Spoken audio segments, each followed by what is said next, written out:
Good evening and welcome to the Norfolk Board of Selectmen's meeting of Wednesday, October 17th. My name is Jim Lehan. To my left is Mr. Palumbo. To his left is Mr. Calcott. To his left is Mr. Hathaway, our town administrator. And to his left is Susan Jacobson, our executive assistant. I remind everyone that this meeting is being both audio and videotaped in accordance with the Mass General Law, the open meeting laws, and said that reasonably closely. Anyway. Would you all join me, please, for the Pledge of Allegiance? Pledge allegiance to the flag of the United States of America and to the republic for which it stands, one nation, under God, indivisible, with liberty and justice for all. Thank you, gentlemen. We have done a Chinese fire drill and moved the chairs around this evening because I've been feeling very guilty in having my back to Mr. Palumbo. So it's his turn now to have his back to me. It's only fair. Mr. Hathaway, would you read the agenda, please, sir? Yeah, happy to. The Norfolk Board of Selectmen meeting for October 17th, 2018. First order of business, we'll have to reorganize here, but first order of business was be Mr. McGee to talk about spring and summer accomplishments for the DPW. A number of action items, including appointing the Town Administrator Candidate Review Committee, all dependent on finalizing the separation agreement with the Town Administrator, of course. Please consider the joint salt bid, and we have another from the DPW. Consider the COLA rate increase for snow drivers and snow persons. That was an oversight. We did the plows and trucks and et cetera, but we left off the COLA for the snow drivers and shovel persons. Two discussion items: review the town meeting warrant, the Board of Selectmen communication policy, and then we have the report of the warrants. So Mr. McGee was also invited to go to the zoning board meeting to talk about some work related to 25 Rockwood Road. Okay. And so he was going to go do that first. It's at the junior high, I believe. Oh, all right. Well, and if he doesn't make it, we can bring him back on the 30th. I certainly understand that. I will just comment, I think you would all agree, I am amazed at how much work he got done this year. Absolutely. I mean, and I noticed that the Meeting House Road is now done, got a first pavement on that. Even the landfill he got done. But I'm just amazed at the amount of work. He started Lake Street. If you haven't had a chance to drive down there, take a look. It's almost worth celebrating to see some work getting done down there now. Yeah. So he's just done an incredible job. So it was really just a chance to say thank you to him. And we'll get a chance to do that, I hope, soon. I think you guys share that. I mean, Absolutely. Every time I see him, he just has one more road done. Yeah. He's done a great job. Yeah, we've given him some of that feedback, probably not enough with the last month or two. Yeah. And it's a thankless job because there's never enough money and enough time to do all the roads that need the work. Mm-hmm. But he has done a wonderful job. I think we have a super secret meeting going on over here. Well, let's Jack. Let's move on to Okay. the Candidate Review Committee. Mr. Bragdon and I think, had communication problems today.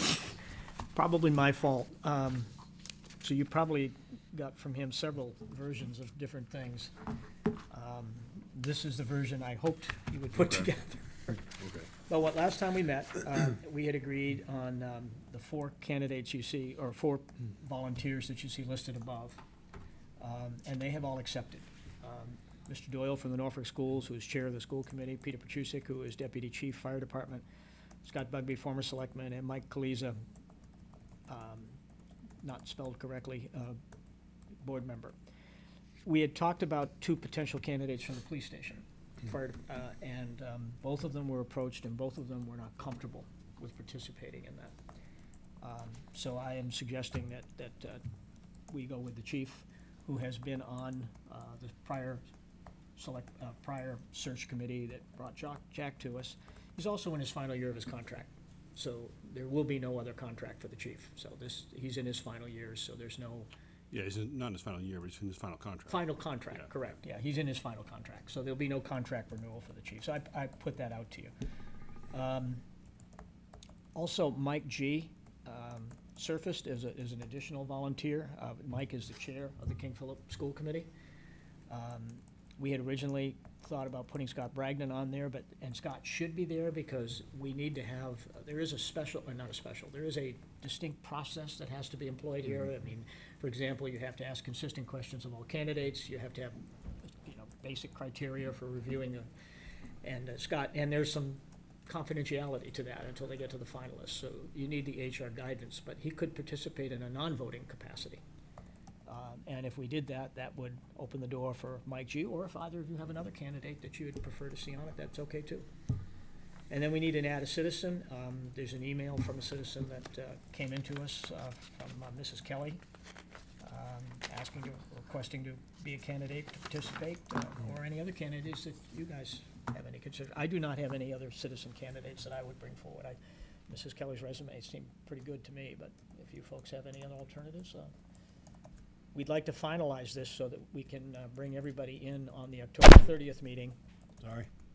We can bring everybody in on the October 30th meeting, along with the consultant that we have retained to talk about the process. So, your thoughts? Jeff?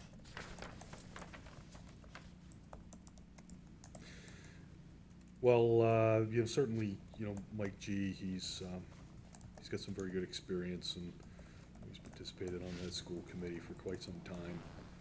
And, I would have no He chaired the last reservations. superintendent search. Yeah. I don't know if he's been on one before that, because I think, I'm trying to remember how long Dr. Liz was there. I think she was there for 5 years. So he could have participated in another one, but I know he was on the last search committee, and I know he was on the search committee for the finance director. So he has experience in it, and it would be nice to bring the KP flavor into it, too. That would give us a nice broad representation, but that's whatever you guys think. Yeah, and, as far as Scott goes, I think, I noticed the comment non-voting member, but certainly a segue, because Scott would probably be working with the recruiter, if you will, Yep. and working that side of things in terms of advertising. So in terms of presenting the candidates properly and representing that aspect of the process, I think he could definitely be helpful, and of course, to participate in the Q&A and the vetting of the candidates as well. And he could keep the minutes as well. Yeah, good point, yeah. So, no, I think it makes sense. Kevin? I agree with Mike G. I agree with Scott Bragdon as a non-voting member. I'm still iffy about the police chief, to tell you the truth, to be in the process of the selection committee and having a voting stake in pushing forward his future direct report, with the understanding that there is a limit to that. I understand he's in the last few years of his contract. Is there a possibility of having him be on there to provide his feedback, but also be a non-voting member? Or does that leave us with an even number of votes? Well, I don't know that he'd want to, I can't speak for him, so I don't know. I mean, we can do whatever we want, but however we do structure it, we need to have 7 votes. 7 votes. You don't want to have a committee that could be split 3-3 on a candidate, so. Right. And having been through 3 or 4 of these searches, when you get 30 or 40 resumes, you're going to have a very diverse opinion from 7 people in terms of which ones they feel are the top 5, 6, 7, 8 candidates. I mean, it's normal and just human nature, because everyone views these through their own sets of criteria. I don't share your concern about the chief, but I will, it's a democratic system. What do you think? Well, I mean, I do think that the fact that his time at this point, in that, serving in that capacity is limited. It's finite, in terms of by contract I think here. he's got 4 years. 4 years. Yep. I mean, it's still a while, but I mean, the chief, I think he does bring a certain perspective to things. I mean, Jim, you've worked, you guys have worked with the chief more than I have in terms of projects and what have you, but there is a perspective that he has brought, the few times that I've been involved with him, he brings a perspective that I think is different and I think valuable. I mean, the voting aspect of it, I think where the his term is finite, I think that might matter in terms of whether or not I'd be as concerned about him having a voting, have a voting responsibility. I would be comfortable with it, I guess is what I'm saying. I would be comfortable with him voting and participating in that regard. Well, I think the fact that he's in his long contract, his last contract, actually is an advantage to having him on the committee. He has no skin in the game in terms of how he may view the next town administrator. I mean, he's not looking, nor can he have another contract. This takes him to the bitter end. The reason I would support Chuck, for several reasons, is that he knows the community. I mean, he's been an employee of this town for 45 years? 40 years, yeah. I mean, he knows the town, he knows the people. And I think that's important, because there's a culture to Norfolk, just as there's a culture to every community, I think. And I think that having seen some of the prior candidates, some people fit better to certain cultures than others. I mean, there are people that are better in big towns and people that are better in little towns. I mean, and I think he brings that insight. I think, unfortunately, it would have been nice to have one of the other two gentlemen serve. But they both were uncomfortable in doing that, and we have to respect that. Yeah, well, I mean, the two gentlemen that we talked about, if and when, not if, but when the chief retires, they both would be at least two viable internal candidates. There may be external, there may be more, but they certainly would be ones that would be looked at as a potential replacement, and I think that's one of the reasons that they were a little uncomfortable with that. But, That's interesting, because that's actually more of a conflict of interest than the chief participating, in my well, that's kind of opinion, why, I mean, I agreed with Kevin that we didn't want a direct report, in that regard, which is another reason why I think it would be good to have Scott as a non-voting member, because he would be a direct report. Right. But having heard what they felt and how they felt, I have to respect that. Makes sense. Yeah, it makes sense, and then reflecting back where the chief, there is no new contract for the chief, so there is no agenda to, not that I think there would be anyway. Right, I'm not suggesting that, but if that were a concern, I think that concern's gone, because he's got a 4-year contract and then he retires. And there's no possibility of an additional contract, so. But whatever your pleasure, I do think there should be police representation. There always has been. I think it's a good thing to have the police represented in that selection process. And just to be clear, that is the final contract because it actually involved the state legislature, Correct. and there was quite a process in terms of, Yeah. Getting the authorization to allow the chief to continue beyond. Yeah, the the state mandates state retirement at mandate, age yeah. 65, and you can get an exemption if you apply to the state legislatures, which we did apply for both chiefs, and both were approved, and both of their contracts were extended. Although Cole's, I believe, is for 3 years. Coles is 3 years with 2 option years at the town's Town options, town options. Right. Chuck's is a 5-year. right. And he's So they in, both end at their 70th birthdays. right, and they cannot go further. There, no appeal. Unless you get special legislation, which, I don't think that's ever happened. no. Yeah. So, well, let's take it one at a time. What do we think about Mike G? Everybody comfortable with that? Yes. Citizen, Kevin, do you have someone that you wanna, No, I think that, is this one okay with you? absolutely, Susan Okay looks with you? fantastic. Yes. Okay. Scott, as a non-voting member, are we agreeable to that? Absolutely. Alright, so now we just need to decide on Chuck. So, What do you think, Kevin? We were able to sway your opinion at all? I want to make sure that it's clear, though, that this has no reflection on Chuck as a person. This is strictly hierarchy-based. Oh, I'm is sure, where I'm I'm sure. coming from Oh, I'm here. sure. That's the only standpoint I'm coming from. and if Chuck were 50 years old and looking for 4 more contracts, I'd agree with you. I would agree with you. We'd all like to be 50 years, well, no, you don't want to be 50 years old again. I mean, you're not there yet, so, take your time. Good, yeah, thanks. Goes by fast. Well, I was paying college tuitions then, I'm not sure I want that again either, so anyway. Well, I would support Chuck, I don't want, it would be nice if we could be unanimous on this, but I don't wanna force that vote from you. Well, I mean, I don't wanna hold up anything any longer either, but it's okay if it's Yeah, okay. 2-1, that's okay with me. Okay. I mean, it's not, it doesn't mean to suggest that there's no credence at all to what you're saying. I Oh, mean, no, I I agree. think, it's just a matter Understandable. of just looking at the pros and cons and, the fact that having the representation,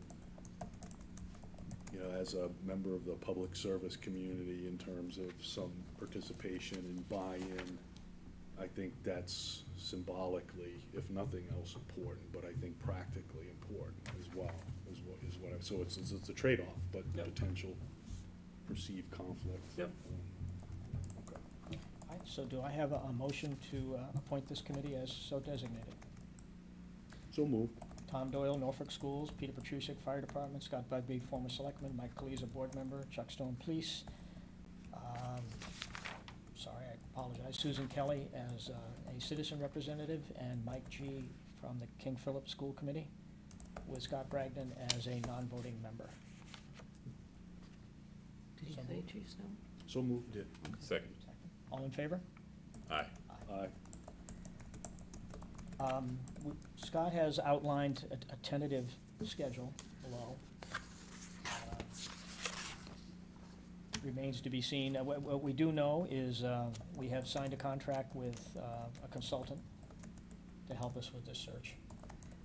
I think Scott wielded him down pretty well, too. I think he got a pretty good deal. This gentleman is renowned. He does this for a living. He's the one that recruited you to apply for. Yeah, I remember that. Yeah. He got us rich, that's what I remember. We will be going, we'll be advertising in the Beacon, which goes out, as you can see, the publication November 1st, so resumes will be coming in. Does anyone see any timeframes in there that they're uncomfortable with, or that you want to change, or anything?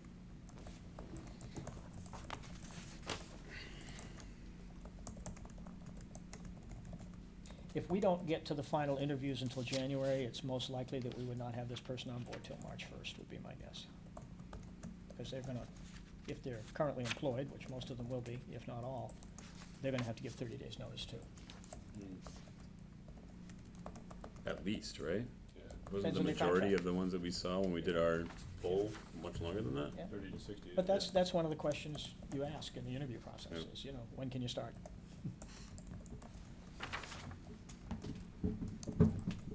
No, That looks good to everyone? I would suggest that we have this full committee in on the 30th, along with the consultant, because I think it's something that should be done on, TV, to go through the format, the process, so everyone's aware of exactly what we're doing and how we're doing it. I think that would be a good thing, and have them all in here at one time. Hopefully they can all make it. Is that agreeable? Absolutely. So we'll put that on the agenda for October 30th. We have a draft agreement on our request of Mr. Hathaway to terminate his contract without cause. I just got it today, so I haven't had a chance to really go through it either. I suspect you guys haven't either.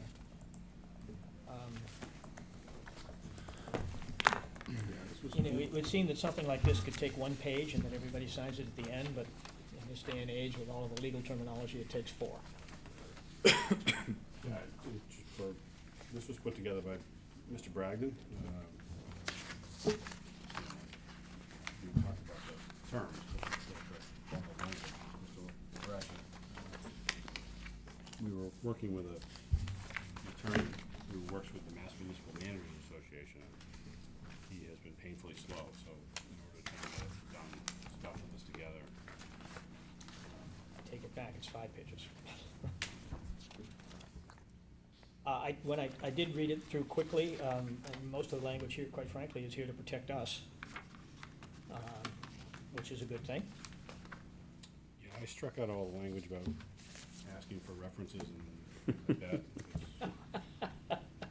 because I'm hoping you'll give them to me anyway, but,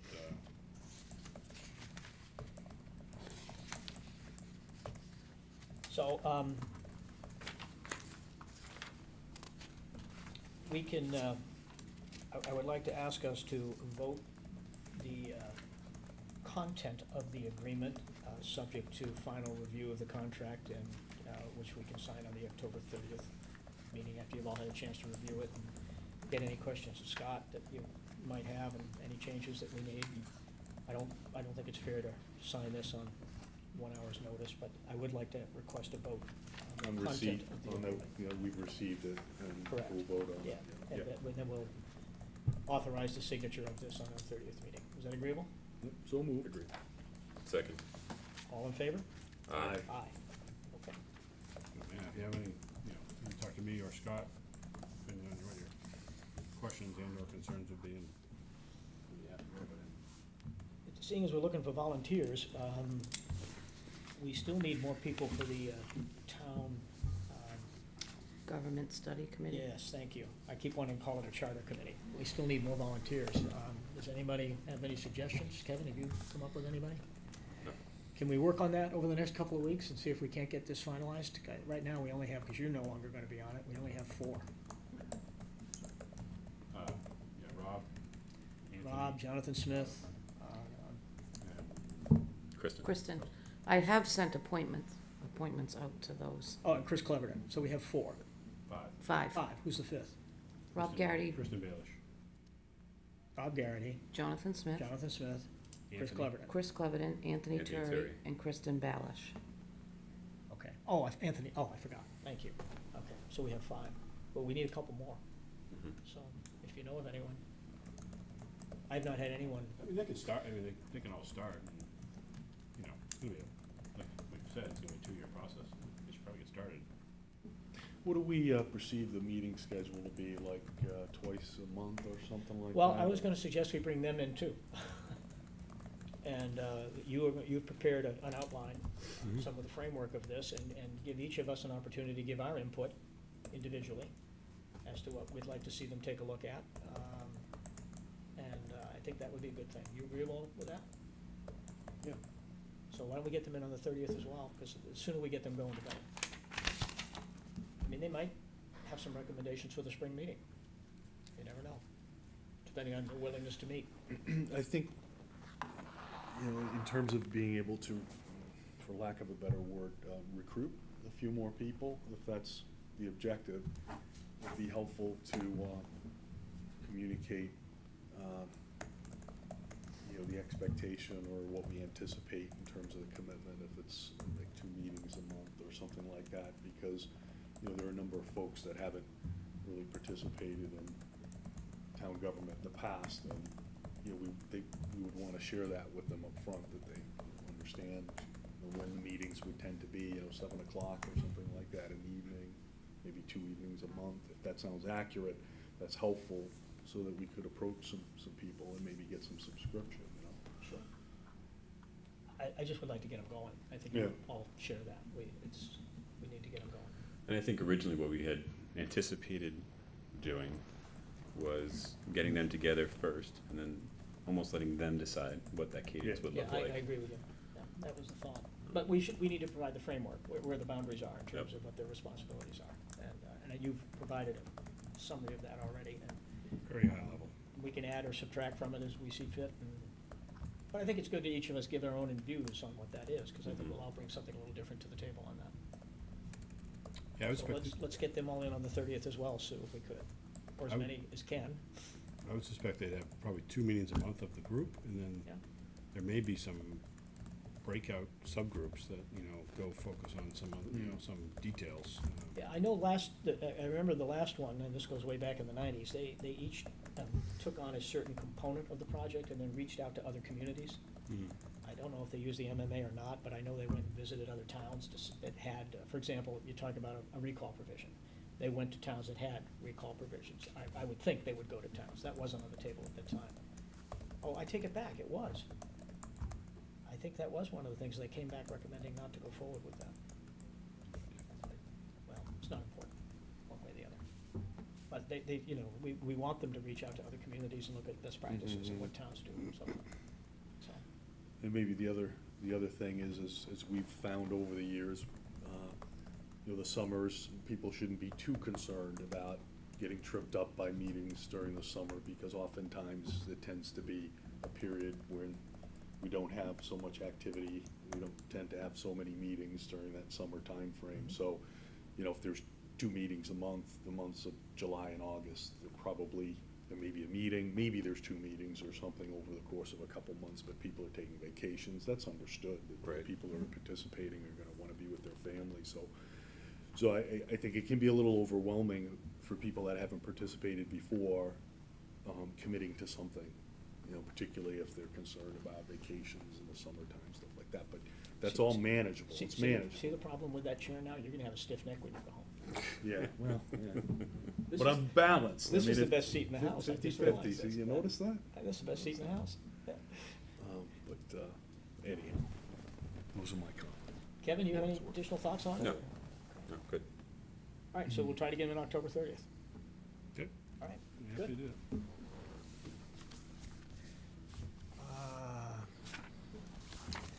Well, Very let's- exciting joint salt bid in the Let's back. salt it.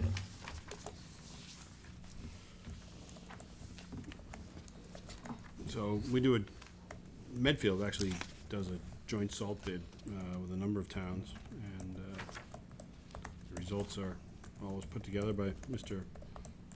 McGee and sent to us, and you can see those, that Eastern Mineral, CC Salt, $47.50 per ton, and Champion Salt, CC Salt, $51.74 per ton. They also have a backup in case, because they tend to have supply problems at some point during the season. So this is a $2.30 per ton increase from the cost of 2018 bid amounts. About an $8.19 discount. Do we have a motion? So moved. Second? Second. Any further discussion? All in favor? Aye. Aye. Out of curiosity, how many tons of salt do we go through in an average winter? Todd, you got any guess on that? No. A lot. Just curious. I know I know we've run out. Yeah, I know the DPW would, you know, on the, at the far end of the capital item wish list is a larger salt house, so that we could buy more quantity, in the summer months and, cheaper price and store it longer and not have to go back out, you know. Bad winter, we've had to go out and buy more in At a February, premium, March, yeah. and, yeah. At a and- premium. Yeah. So, There's a lot, if you haven't driven down and take a look at it, because there's a lot there, and we use it all. Okay. Next, Mr. Hathaway. we have the, request for the COLA increase for the snow drivers and shovelers from Mr. McGee. They've asked for a 1.5% COLA increase. They intended to include this in their last, in the rate schedules on the very back. They intended to include this last month when they submitted the other plow rates, but it was an oversight. We don't have the detail. Okay. I think it's in the very back of your package. I have an email from the.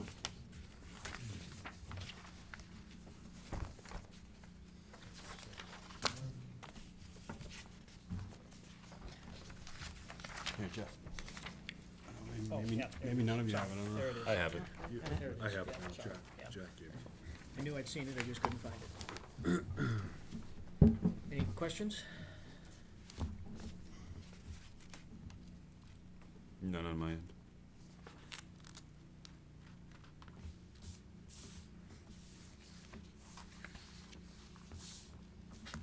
Everyone okay? Okay, yeah, yeah, Do we have yeah. a motion to approve?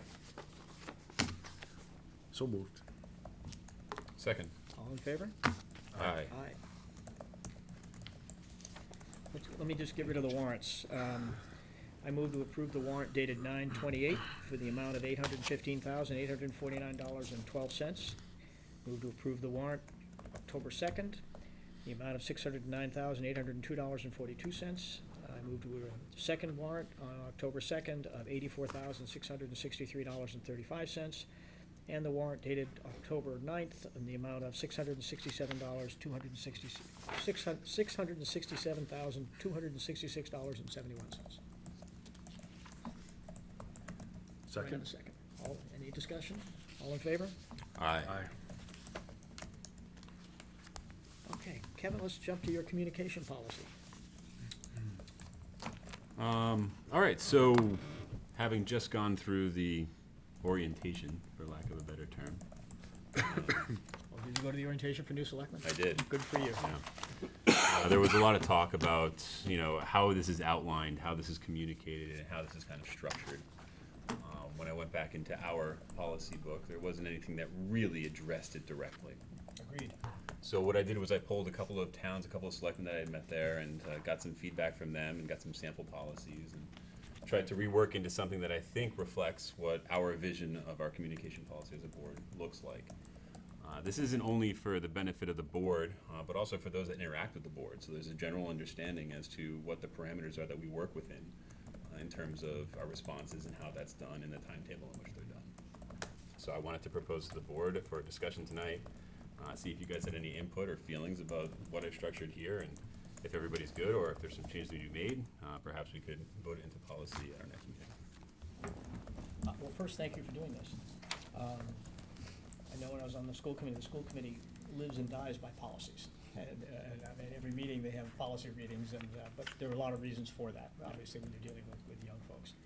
And we don't have anywhere near the degree, but this is a good thing to do, so thank you for doing it. Most of this I agree with. I think it's a little too restrictive. I don't think it was intended to be that way, No. but I think it is too restrictive. The way this reads to me is that we would not, as a selectman, be able to respond to anyone under any conditions, and I don't think that's the intent. No. So I started drafting just some suggested rewording of a couple of these that I'll have Jack send out to everybody, and you guys can see it, and you do the same. And if you want to rework it at all, feel free, and we'll put this on the agenda to vote on the 30th. Perfect. Is that agreeable? Absolutely. Yeah, I really appreciate you doing this, and I thought it was really well done. I want to be sure that if someone, and you're very good at this, because you deal in that environment more than our generational gap seems to, but, if someone on Facebook says, well, when is the next meeting, you need to be able to answer that. Yeah. And the way I read this, you would not be able to answer that, and that's kind of silly. Okay. So I want us to be in a position where we can respond to non-controversial issues that are informative, not issues that might be subject to debate by this board. Yeah. Yeah. Absolutely. So I just had a couple of suggestions on how to do that. But Perfect. the intent, I thought, was really, really good. Awesome. Well done, thank you. Thank you. All right, so, all right.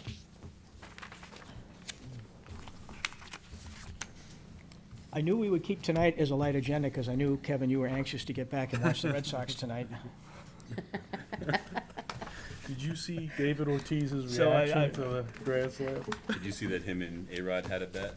Did you see that? I did No. not, no. So they had a wager as well, where the loser of the Yankees-Red Sox series had to wear the full uniform. Well, then you got off easy. So A-Rod, yeah, so I did get off You got easy. off He had to easy. come out in the full And I uniform. watched the meeting, and I will give you full credit, because I could see the pain in your face. See the tears slowly dropping down my cheek. Well, it was down like this. I mean, it was like saying, please do not recognize me when I have this hat on. And I by the couldn't way, see because he had his back to me. And the whole time.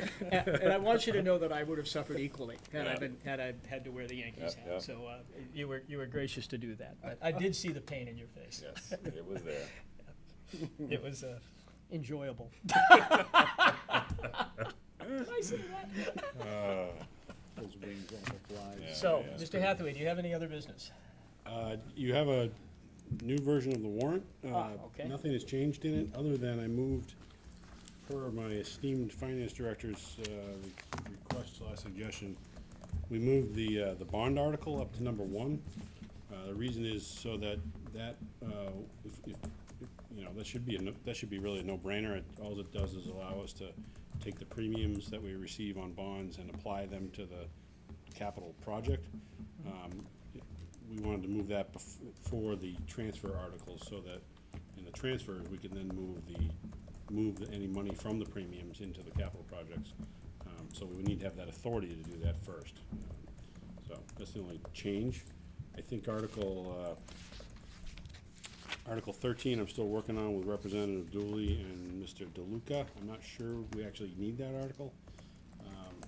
I think the legislation allows us to accept that land that we voted on 5 years ago, or the legislature voted on 5 years ago. But we're just trying to firm that up, that just in case we need an article. Mr. DeLuca's doing some research on that. So that would be the only, I think that's the only, oh, and the other one was the CPC article now has the dollar amounts in there. That's Article 8. They voted what they want to transfer over to the Affordable Housing Trust. So, The advisory board will be, I think they're meeting informally tonight, and will be meeting formally when, next week? There are really only about maybe 2 or 3 articles that involve us. I plan on going, if they want me, to those meetings. They usually let us know if they'd like us. If either of you gentlemen want to join it as well, just let Sue know so we can post it. Otherwise, we won't bother to post it because there's just one of us there. But if you'd like to, I'll have Sue let you know when they are requesting our attendance, and if you want to join, please feel free. They're on TV, so watch it either way. This isn't a heavy lift warrant. It's a pretty, this isn't, although you never know. yeah, there are a lot of transfers. As you know, we've talked about those a little bit in prior meetings. Todd's been doing a great job putting all those together. But with the number of projects going on and some other challenges, reestablishing the advisory fund, reserve fund, et cetera, there's a little more than usual number of transfers. So we'll discuss those at the advisory board and probably talk about those at our next meeting as well, as we get closer to town meeting. What is the deadline for citizens petitions? Legally, it is until we post the warrant. So if we, and we have to post the warrant 14 days before 2 weeks before the meeting. town meeting. We can post it at any time now, once it's finalized. So all they have to do is get that that Dooley article, the land article finalized, and I can post it. We used to be under the kind of the assumption that is until the selectmen voted to close the warrant, but we've learned over the last few years that really it's the selectmen's voting to close the warrant doesn't override the fact that a petition can still be submitted. We're ready to post it. It's just, just, could be any day, because we just need to clean up that one article on Dooley. Yeah. And then we will post it, then it is officially closed. Yeah, always better to get it posted as Um, soon as we can, so we're not worried about it.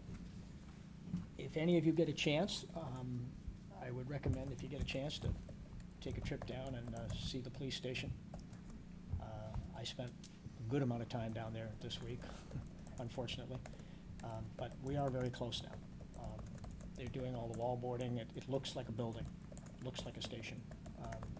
We're past the painful part, thank God, and it has been painful.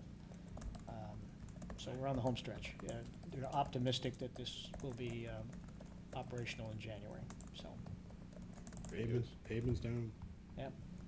Home stretch. all the underground stuff is. All the underground stuff is done, the walls are all being boarded up now, most of the electrical work is completed, generators are in. Even paved, the front is all paved now.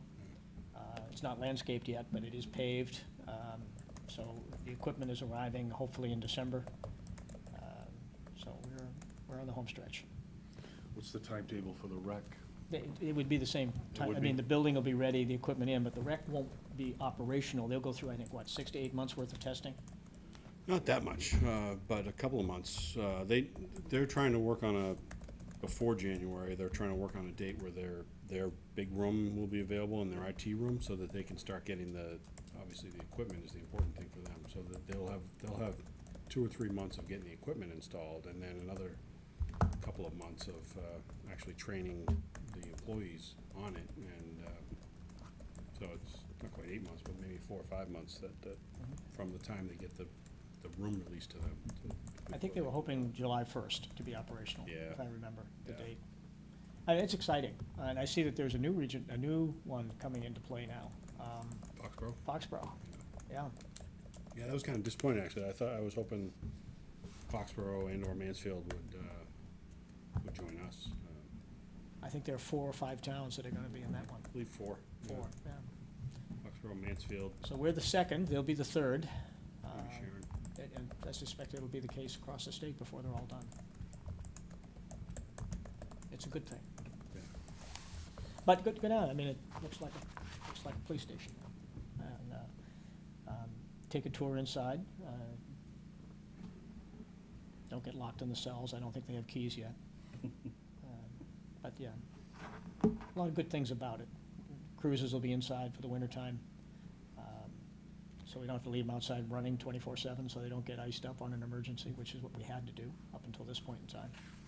So there are a lot of good things about it. Yeah, a lot of cool, I walked around with John Carroll the other day, the deputy chief. He was showing me some of the safety features for officers, and, you know, if you go down to the police station now, it's the Mayberry Police Station, right? So they bring somebody in, they're really kind of in the middle of the area, you know, it's right. Well, the cells, the booking area is next to the armory. Good. And, yeah, and it gets, and they've had some scuffles in there, and it's dangerous. And now they have, you know, they can bring somebody into booking. If they're a problem, they can put them in, you know, this cell with windows that, and then they have an area where the person then can back up, and through the door, they can undo their cuffs. I mean, it's just simple little things like that, you know, we've never had before. You know, we've always had to uncuff the person, either go in the cell with them or do it out in the hallway, And they had an incident down in this station about a year ago where they brought in it was an evening, or I don't know whether it was drugs or what have you, but the person was not stable. correct. And the booking area is right next to dispatch, literally right around the corner. And he broke loose from the officer and was running into the dispatch and could have caused complete mayhem. And fortunately, one other officer was in there, one of our bigger guys. Eric and Tim, Eric, maybe? yeah, and took him down. But that shouldn't happen. You know, you can't Right. put officers in a risk like that. So So is that, it's worth a tour. If yeah, you we can haven't probably gone. schedule, maybe, you know, we can schedule. Why a don't we go tour down, at the end of the why don't we post it and go down as a group sometime? Yeah. That would be, Yeah. yeah. Sounds good, let's do that. Want to do that? month. Sure. When can we go? When are you available? You wanna do I'm it? not traveling for the next, week and a half, 2 weeks. I've got some You commitments, but I'm available not Friday? traveling. I think, If you do an early, you know, if you want. You can do it in the morning, time? first thing in the morning. First thing in the morning. if Kevin, are fall. you available first thing in the morning? I can do it if it's early in the morning, yeah. Could you do Friday Early in morning? the morning. Depending on the time, yeah. What time would work for you? Probably around 9 o'clock. Oh, that's late. I was thinking you were gonna say 7 or 8. I was gonna say, do you wanna have Matt? I could have. Yeah, have Matt, yeah, send you Matt out would be some- the best some one to good give us, days and, or you can So guys can write you, to uh, Matt if you don't. what's this, Wednesdays? That doesn't give us, well. You don't have, need- you don't have to post Doesn't have for to a be site posted, visit. yeah, we're just gonna go Just- walk just through. do a site walk, you Yeah. don't have to post for that, Okay. So we'll meet there. as long as you 9 don't o'clock? vote on Yeah. anything. Yeah, all right. Kevin, good for you? Sounds good. What did you decide on Friday? I missed that. Yeah, Friday. Want to join us? No, Okay. I would like to, but I'm not available on Friday. Got it. Just to let you know that there is a meeting next Thursday. I think it is next Thursday or the week from Thursday, I've forgotten which. The working group for King Philip for the budget. We're meeting in Plainville. Todd, have you been clued in on that? Yep. Okay. So I know Todd and I will be going. Jack, are you gonna go? Okay. So the 3 of us will be there, and there'll be 1 representative from each of the other towns as well, so. It's a non-quorum meeting, but this is what we did last year. we'll see how it goes.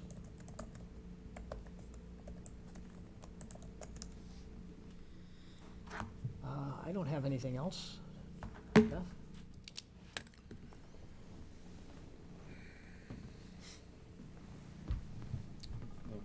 Kevin? So, nothing on my end. Jack? No, sir. Susan, did I miss anything? Nope. Actually, something I saw on the news. Okay. I was surprised, because we have such a safe town, and we've Oh. been recognized, but it made the news that we had some cars broken in. They tended to be vehicles that weren't locked. So I guess for some reason that made Oh, the oh, news. Mr. McGee is here. Oh, good. He made it. I guess Did you hear I- that I or did see not, that? no, I saw I it. did Was not. it was a morning, I don't know. It was a slow news day, Jeff. You know, honestly, I I saw it I on the try to news. avoid the news these days. I think there was a little rash of break-ins, unlocked cars. The message was to just lock your car. Lock your and, cars, yeah. I don't think Was it there in a specific neighborhood? They mentioned I think a it few. was. I think- Mentioned actually, your new neighborhood was, Was it in your, mentioned, was it in your area? one of the streets over there. I Yeah, think My future. your neighborhood future, is what you're yeah, talking about. yeah. And, there were 3 different areas of the town, I forget. So the over by street. me? Okay.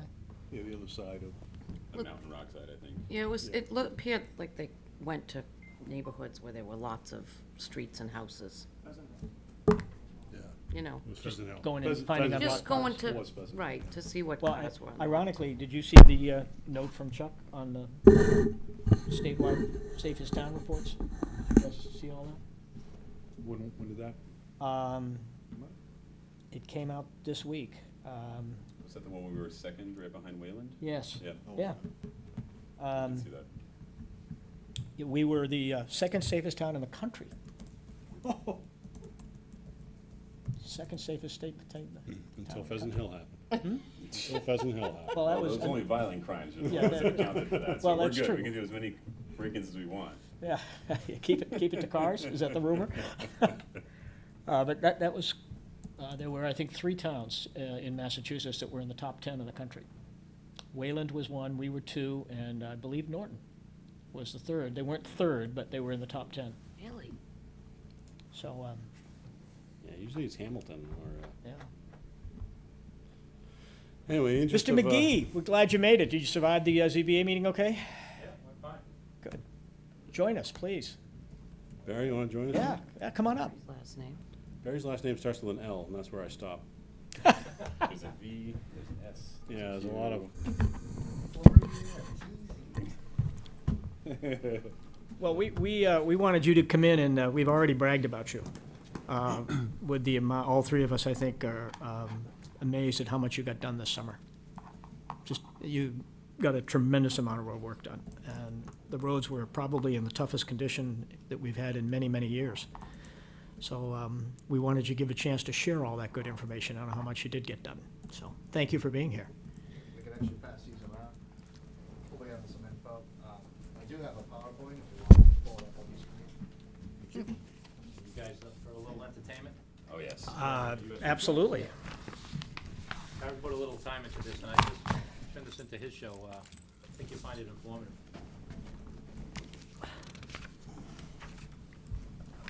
Yeah, you can just take, and just log in. I actually gonna need this one. I see you got going on Lake Street, too. Yeah, we'll get Yeah. moving on Yeah, I saw that. Want to do it it on tomorrow, too. Can we? I can just do it on, I know how to do it on that. This, like, All right, we'll do it on that then. You got a USB on there, sir? All right, I'm not going to read ahead. That's not fair.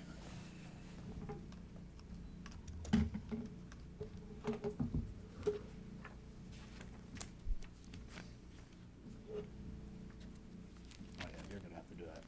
Okay. I'm not an Apple guy. So, do you have another one of those? Yeah.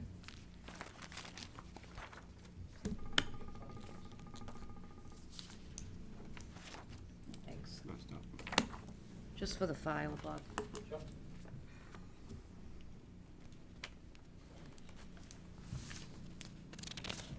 The second one I saw. Yeah, yeah, this, yeah.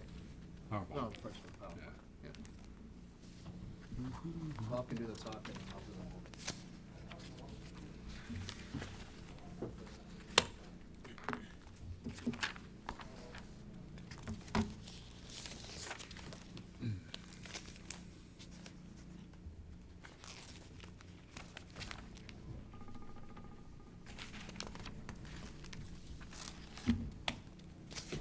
You wanna take that over there? Here.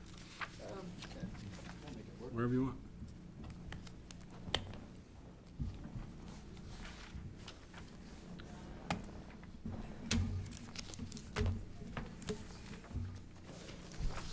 We got it.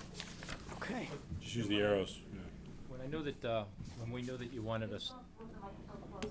Sure. Short a microphone. But anyway, so, You can pull one over if you. Pull that one over. all right, Jim? Yeah, go here. You know how it works. Jeff and I'll share. Hey. Is it okay? So, not too long ago, Kevin sat with us, and Barry was, present and up at the DPW. Had some pretty good questions as to, how we would like to, not just spend the money, but how we would communicate to the public, what the projects are coming down the line, and maybe what we've done, and, just things of that nature. And Barry, as you know, has got some background with, with asset inventory and, pavement management, and he's also got far more technical expertise than I do. So he started a while back, pretty much going at, reviving if you remember, I had a street rating list. When I first came here, we did every street. I went through every street and did it. He brought it back to life, went out there, did it again, independent of mine. We put them both together and came up with a pavement management and a good look at the condition of our roads in this town. This is limited to surface type stuff, catch basins, really not the integrity of a catch basin, but mostly the streets, the sidewalks, and the things that we appreciate on the surface. So he did, Barry went through, and in 2 weeks' time, he had it done. Well, maybe the better part of a month. And Kevin had a chance to come in and review it and so forth. But while we had all this data, and it's so easy for him to put this together, and what my point is that when I knew that you wanted us to come in, he already had this kind of material here. So for a little bit long on this, it wasn't our intention. All the time time you Kind of want. bragging that we have this kind of expertise now. And here it is. So he puts together a presentation, and I guess the question, if asked, is what did we do this year with the money given to us? And, I guess if you want to click through this thing, I'll tell you what we have, and it may just come down to questions pretty soon. But this is a better look at a spreadsheet that I keep there. It's a little prettier and so forth, but the first page here, these are capital projects. So, I put some dates on the left here. I had Barry put the dates on when these capital projects, these are, presented through the article. We look at our needs. We ask the town come up with their money, and, separate from what we get every year from Chapter 90. The Lawrence Street Bridge is there. This is there, you're seeing this because a few years ago, you gave us a few dollars because Lawrence Street Bridge was falling apart.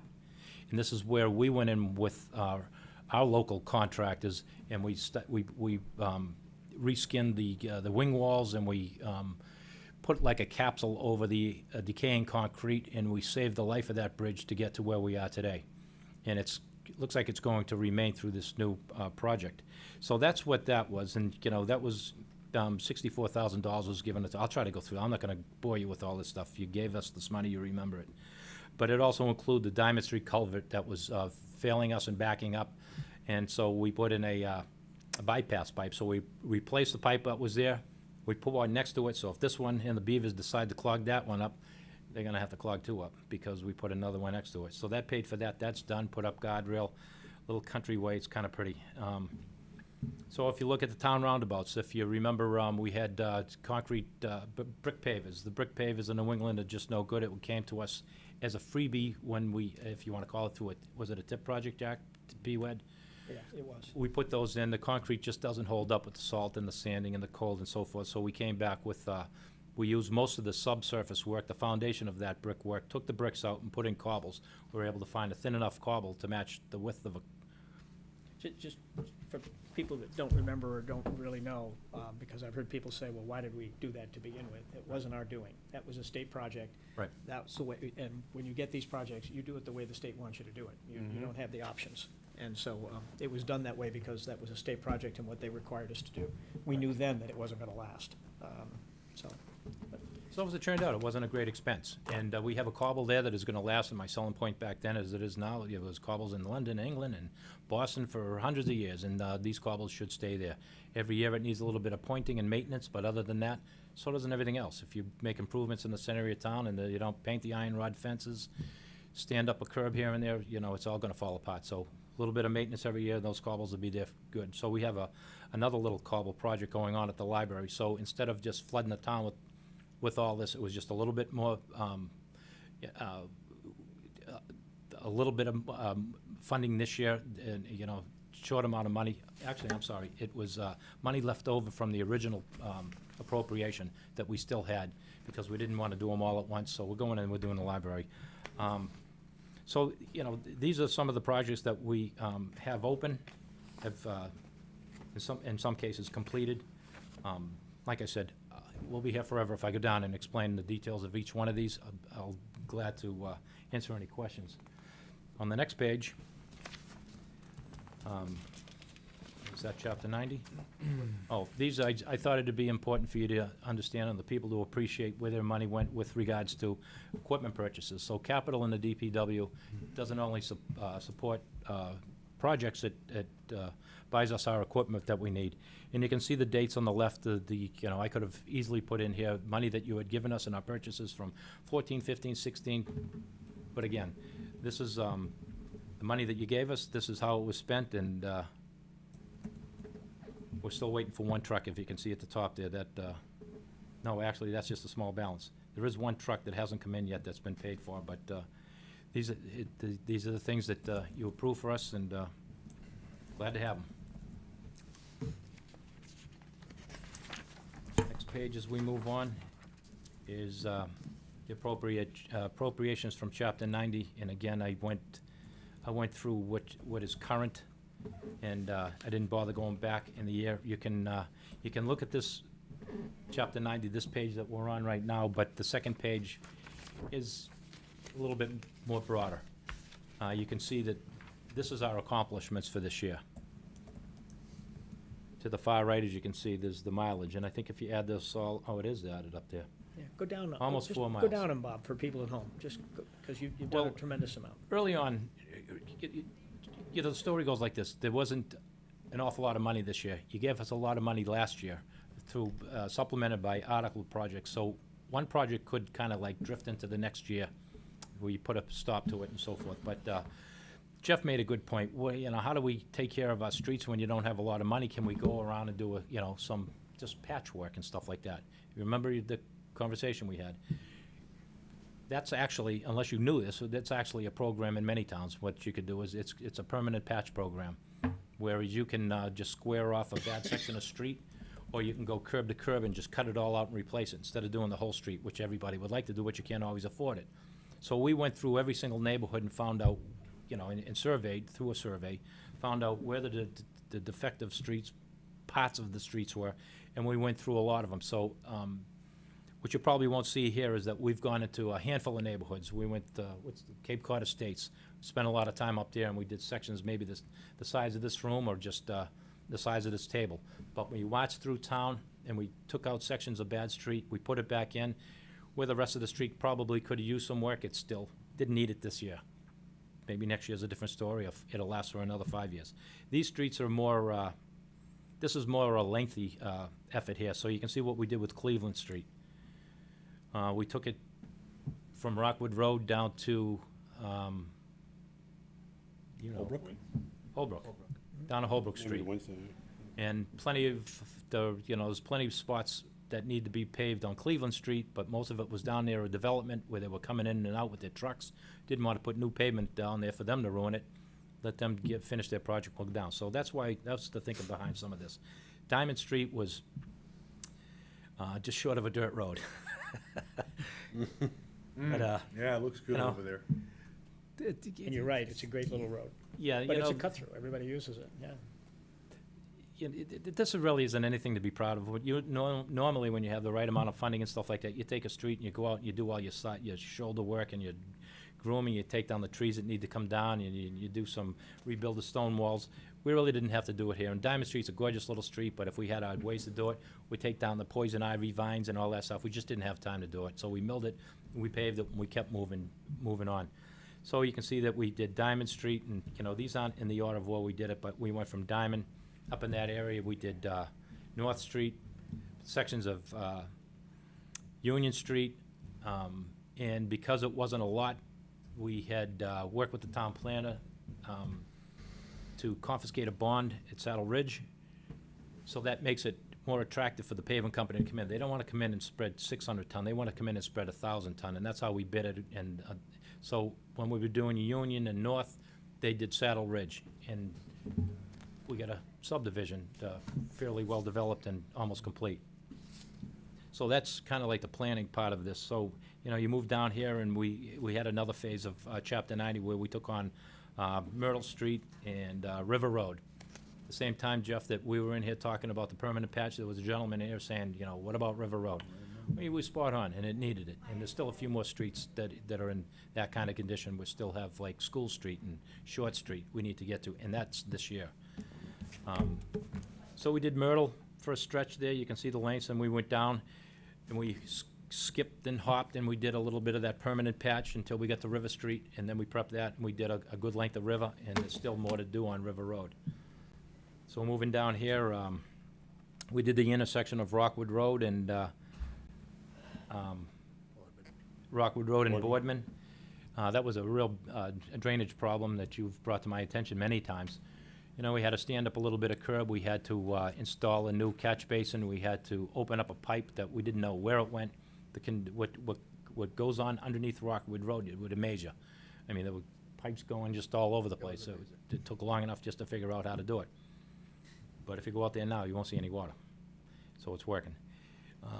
So on that subject, I'm a little late at this meeting. If you don't mind, what I want to tell you is that I was in front of the ZBA because they had negotiated a sidewalk in front of a proposed the village, 25 Rockwood Road, the Kelly property. And with that project, they negotiated a sidewalk to join that driveway down to the center of town, so people can come out of their future homes. It's not there yet. But talking to Bisher, who is the contractor, the developer, wasn't going to do that. So I told him, I'll tell you what, why don't you do that? Why don't I do that for you when the time comes? Could be 3 years from now. And we'll take your same effort, and let's go up to Boardman Street, and let's make a line of sight improvement. So we're going to, so I went to the new owner of 42 Rockwood Road, and it's not a buildable lot, and I asked her husband's in the service, so she was there with her mother, and asked her if we could clear the wooded area, drop the grade, so people coming up from Freeman School, when they're trying to navigate onto Rockwood Road, they're gonna have a better advantage. They're gonna see a better line of sight.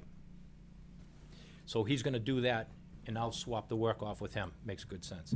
We're also, you gave me a little money to put a traffic signal there, not an actual red, green, and yellow, but a blinking flashing light is what we wanna put there. Originally, we were gonna put a mast arm type system there, but it's too great an investment to get little bang for it. We may have to consider a traffic light there someday with the growth that this town is seeing. So what we're gonna do is improve that intersection with line of sight improvement. We're gonna take down a lot of trees, private trees, but they're just overgrown pines. We're gonna stump them, we're gonna drop the grade, so if you're sitting in a regular car, like a BMW or a Honda or something like that, you're down low, you're gonna be able to see the traffic coming on. Almost down to your house, that's why it was, so, that's what's going on there, and I just thought I'd add that to that little intersection project. What else we have? Sounds like a good decision. Hey, Bob, just out of curiosity, how many tons of salt do you use a year? 3,000. Okay. Why don't you ask 3,000. Todd? I did ask Todd. Oh. Smart guy. Todd knows how much it costs. He just didn't know how much sand it was, how much salt. Yeah, we do that every year, and it hasn't changed. It was once 2,000, but just to give you some growth perspective. Kingsbury Road was really nothing. I'm embarrassed to put that in here, but Kingsbury Road was falling apart. We went down there and we took a driveway paver with a contractor, and we cleaned out the worst parts of it, and, we swept the street and we blew it, and then we filled potholes and we skimmed a coat over it, so it gives those people something to drive on, and it's a little better surface for us to plow. That's gonna come in front of you next year for something, because the road's treacherous and it's even requires guardrail. Main Street, a little more patching work. You saw us out in front of the post office and so forth, and transfer station, that just got done. It's the garnishing isn't done on that, but the pavement's down. We had to do a little bit more work than we wanted to, so we were really managing the money there, where we thought we could just overlay it. We had to reclimate it, put a binder down, and then top the whole thing. So now we're just going back to lumen-seed the exteriors of that, and probably didn't mention this to you, or I might have mentioned it to Jack a few times, but there's an island area that we come in, when you come into the transfer station, it's a good-sized island area. I'm going to be asking you guys if a little bit of money, because I think there may be grants out there to install a tree farm there. So, there's certain trees that we specify for subdivisions, and, like a flowering apple and stuff like that. But I think I can get, with those dimensions, about 1,000 trees, saplings in there. And in 5 years, we might have something to put out. 7 years, we'll have something to put out in the street without going to purchase. Great idea. And it's a good idea. Good idea. Good idea, Jack? Excellent Thank idea. That's, You have mentioned that to me. that's four goods. That's 5. Red Sox game. Sorry. Another thing,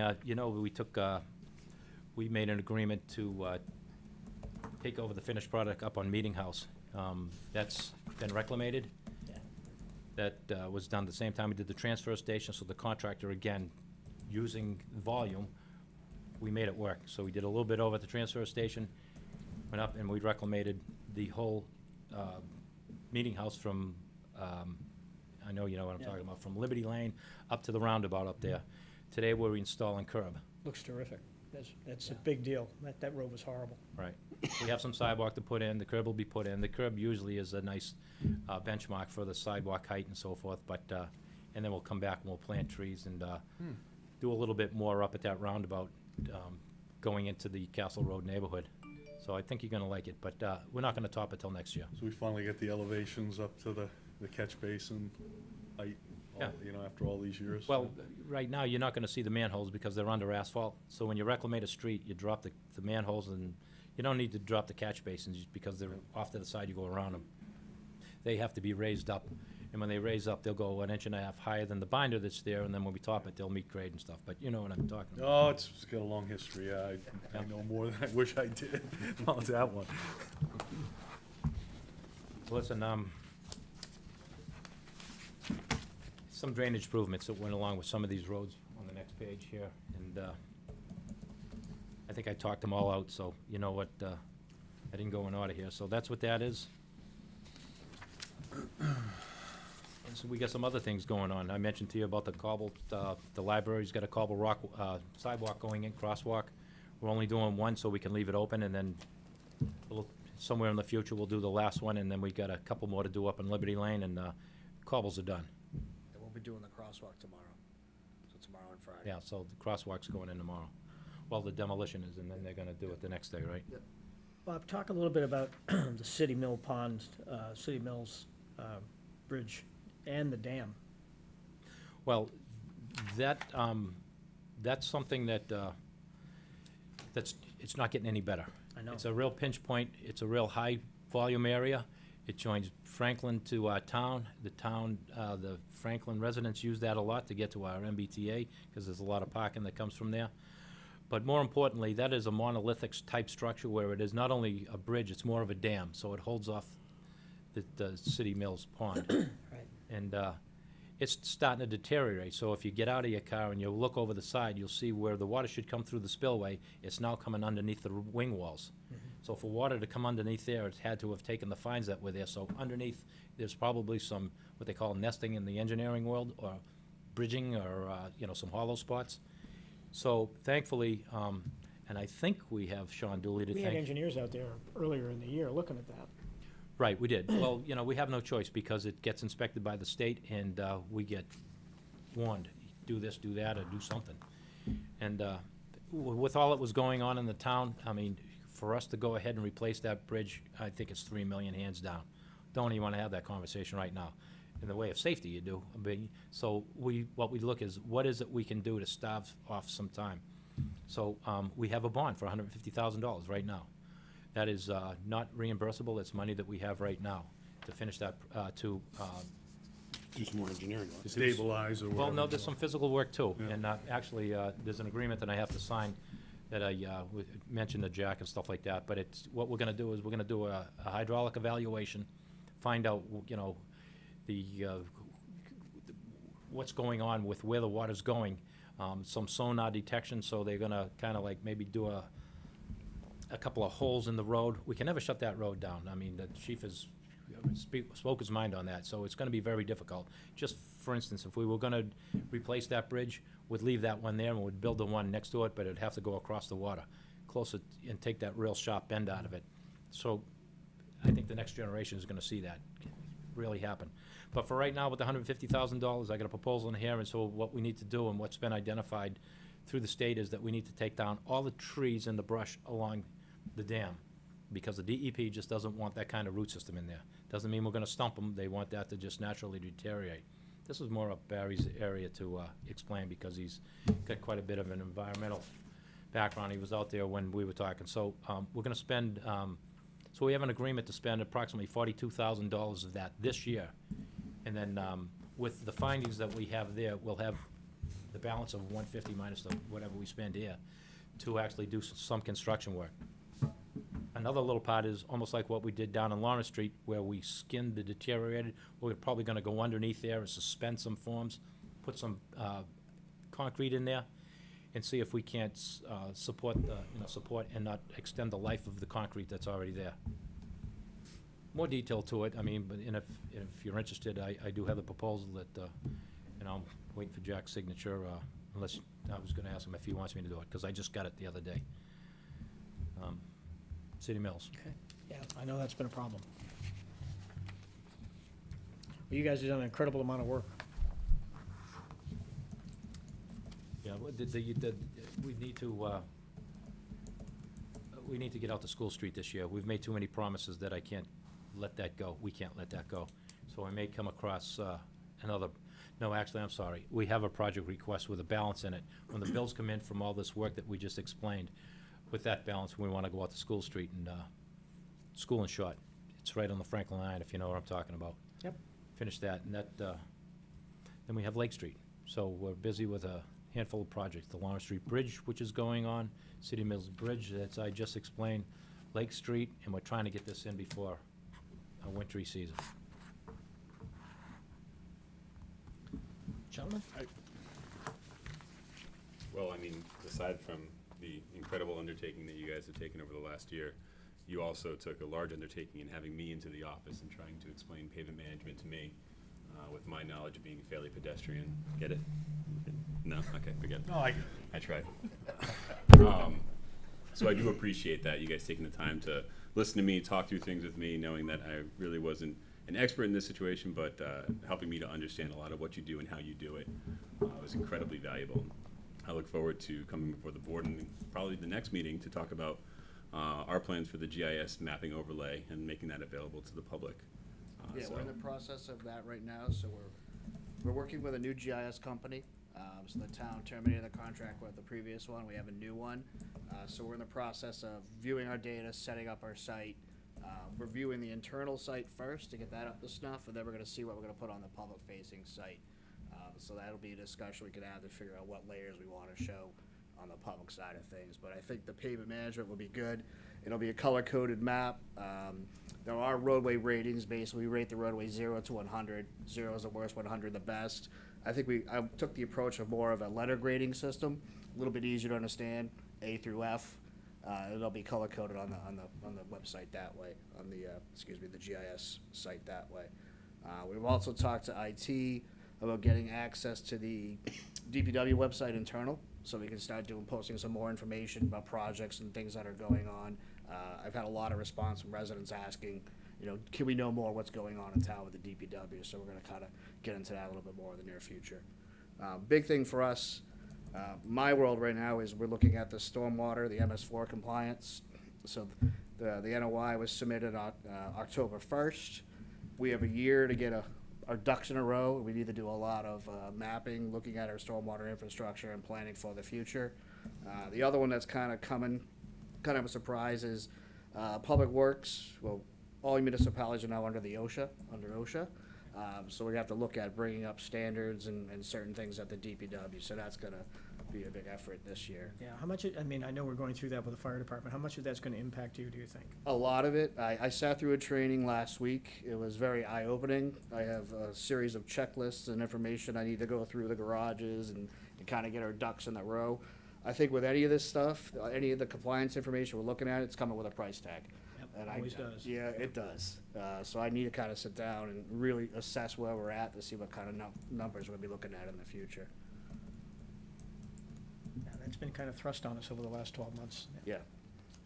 The NOI, the stormwater NOI, I mean, from what I've seen from the planning board, we have a lot of infrastructure in there. We're positioned pretty good. One of the big things is gonna be the outfall sampling. So we have to locate all our outfalls, start a sampling program, looking for bacteria and surfactants, and if we find any of this, and then we're gonna have to look at ways to remediate what we're finding it. So it's not only, you know, permitting that we have to look at, but it's gonna be remediation in the future, and that's where it gets expensive. And then the other one is, typically in the past, all municipal buildings weren't part of the MS4, so we actually need to start looking at, you know, fire station, how are they washing the trucks, where is that water going, DPW, so there's a lot more to this permit. They have pretty much upgraded it from the 2003 permit. So, What's new on the well, Bob? Anything? Or are we Yeah. pretty much where we were? The, yeah, Seeing well, as I got you here. right now, we're just waiting for the DEP to come and give us a number that they will allow. Three things going on. This is what I'm telling, this that I'm telling you is what, so the DEP is gonna tell us, through the pump test results, how much they'll allow us to pump. Have they reconciled that differential on that fifth one yet? They have not. Okay, They're still working on that. all right. And the- It's leading in our favor. Sorry. Is it leaning our way? Okay. I think so. The other two things is we need to respond to comments made by the town of Millis and the Charles River watershed, Yeah, you're gonna get those anyway. no matter what. Yeah. But, you know, the thing is, for that kind of investment, you gotta ask yourself, is it worth 150,000 gallons a day? I think I explained this. I think we're closer to 300,000 gallons a day, so I think it's a go. And as soon as we can, you know, get that confirmation, you know, answer those comments, we'll go into construction. So you're cautiously optimistic. Cautiously. Good. And then we move on to the next site. We need to find more water. Has to happen. Well, you guys have had a great year. You've done a tremendous amount of work done. Barry, it's nice to have you on board. I've enjoyed it. It's been fun. Jim, if you'll indulge me, you know, I don't do this very often, but, Yeah, you do. you know, I'm gonna bring us all back to last winter. We had a horrible month of March. Right. We had storms, we had limbs, you know, tree limbs in the roads, around the roads. We had potholes everywhere. And we were faced with the challenge of a limited, finite budget and a whole lot of work to be done. Came before this board, Bob, and you had some ideas. We talked about some alternative methods, and Jim deserves a lot of credit for, you know, his comments and recommendations also. But what you've done this year is just outstanding. I mean, outstanding. Our roads were in very bad shape, and they were dangerous because people were doing damage to their vehicles, people were crossing the yellow line because of potholes and other issues, and I'm totally impressed with what you and your crew have done. I can't say enough about what you've done, and you've done it within budget. You had a plan, you revised the plan, came up with another approach. You did it on the fly, but clearly you had a plan for each and every road, the way you went in there, got the work done. You had, drainage issues to deal with, you had, trees to remove and roots to dig out, and somehow you got the work done. I can't say enough about it, and I'm sure my colleagues feel the same way, but I just, it's amazing to me what you've done this past year. Since, And thank you. since I what, just May? can't take I the don't know. credit for it. April, May, I don't know when you started. As soon as the weather got warm. Well, thank you. Thank you from everybody that made it possible with the DPW. I'll bring that back to them. Please do.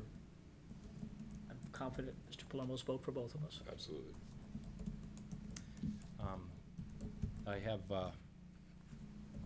again, this could be breaking the rules. I have a project request to be signed. Is that something I should take up on a letter date? Is this not enough notice? It's not an agenda item that we can vote tonight, Okay, unfortunately. all right. You can inform us about it. Well, let's supplement to another project, and we don't want that project to slow down for any reason, so, I think it's for $28,000 or something like that. We have a balance in our spreadsheets of about 43. But it's for engineering services, and it's related to the Lawrence Street Bridge. And, we can't afford to have any slowdowns, so I wouldn't even brought it to your attention if it wasn't that it needs to be done swiftly. But I'll take that up with Jack, and, I think you know what I'm talking about and the details of it. I didn't have a chance to come and see you, Jack. I almost forgot, and I got it done, so forgive me for even surprising you guys with this stuff right now, but I mean, sometimes where there's a certain urgency, what have you, I mean, there are certain exceptions yeah, I to don't think we could- posting and meeting and I think this, protocols. and yeah, but You know more about what he's, I think that would be pushing the definition this evening. I mean, if we could post a You meeting could post a real quick meeting for, in, 48 48 hours, it's Wednesday, we could post for get together Friday. and- We could post for Friday. yeah. Just do it. has to be, well, it'd have to be Friday night, so that wouldn't work. Do it Monday morning. Do Monday morning? Is another person available Monday morning? Just need two of us for a posted meeting. I could be here. You could be there. I think so, yeah. All right, so why don't we post a meeting for whatever, Kevin, I'll play to your time. And are you here as well? I think so, yeah. Okay, so 9 o'clock? We'll post a meeting for Monday, 9 o'clock. Sounds So good. we can vote this for you. sounds good. I'll get something to Susan so that you guys can review the innards. You can of get it this- out to us? The details. Yeah, that'd be great. Everybody Sounds okay with great. that? Yes. We do Thank not you want to very cause much. any further delays on the Lawrence Street Bridge. Right. Yep. This would be helpful. Thanks for Okay, everything. no, thank you. Appreciate it. Thank you, Glad you guys. made it. Thank you. Jack, can you post from your phone? Joyce, how are you? It's my computer Are you just visiting, or did you want to? We knew that. doesn't have. Having my- your first advisory gathering. I don't remember, like, they took out my password. Todd, did you have anything you wanted to? I'll miss it for tomorrow. You're good. anyway. Well, we know you're good. Did you have anything you wanted to add? I do not. Okay. Jim's just looking at him. All right, gentlemen, any other business? So we're going to meet at the fire station, police station, that was a Freudian slip. Police station at 9 o'clock on Friday, and we'll post a meeting for Monday at 9 o'clock. It'll take more than 5 minutes. Here. Here. Yep, 2:14. Wherever you want. Yeah, well, available to the public. 9 o'clock, we're open. 2:14. There'll be only one agenda item, which is to vote the, is it a Chapter 90 request? request, yeah. Is it a Chapter 90 request? So it'd just be to vote the Chapter 90 request. That'll be the only agenda item. Any other business, guys? Yes, sir. All right, thank you very much. Thank you for joining us this evening. We do have a posted meeting this coming Monday at 9 o'clock. We're one item to approve a Chapter 90 request from Mr. McGee. I would encourage anyone that gets a chance to drive down to the new police station. It's worthy of a visit because it's starting to look like a building. Yeah, people obviously have to stay outside the. Yeah, you have to stay outside the fence. That would be advisable. But we're on the home stretch with that finally. So that's some ray of hope there. And our next meeting will be Tuesday, October 30th. So thank you very much for joining us, and hope everyone has a safe week. Motion to adjourn? I like this chair.